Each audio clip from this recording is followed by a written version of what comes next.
ஏய் எத்தனை மணிக்கு ஓபன் கேட் வரீங்களா? இது என்னடா வரல பெல்டாண்ட் வரல திக்கு. ಬೆಲ್ಟನೇ ಆದಾಗ ಅವಳಿಗೆ ಫುಲ್ ಬೆಲ್ತಾಂಡ್ ಬತ್ತನ ನೆಕ್ಲಿ ಅಂದ பொறுப்பில் 8 ಗಂಟೆಗೆ ஆயிட்டு எனக்கு இப்போ கோவம் வந்துச்சுன்னா உள்ள வந்து நானே மாவு போட்டு கிண்டிடுவேன். இங்கே உட்காரலோட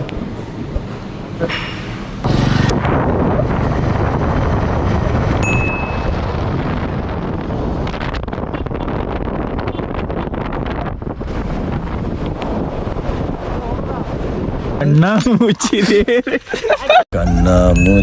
ரே ரே போட்டோ ஷூட் ஆயிட்டு இருக்குது.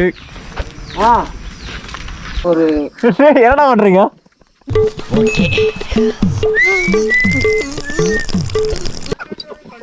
இது அல்ல நான் இங்க சீரியஸா பேசிட்டு போது முன்னாடி நடத்தணும் பாரு.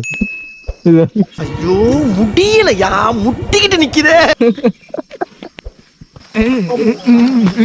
போச்சா எஸ்ஐ சார் ஐயோ இங்க பாருங்க சார் ஒரே பைத்தியங்களா இருக்கு sir. Sir SI sir SI sir இதான் ராணிஜேரிக்கு போற ரூட்டு. చూపే బంగారం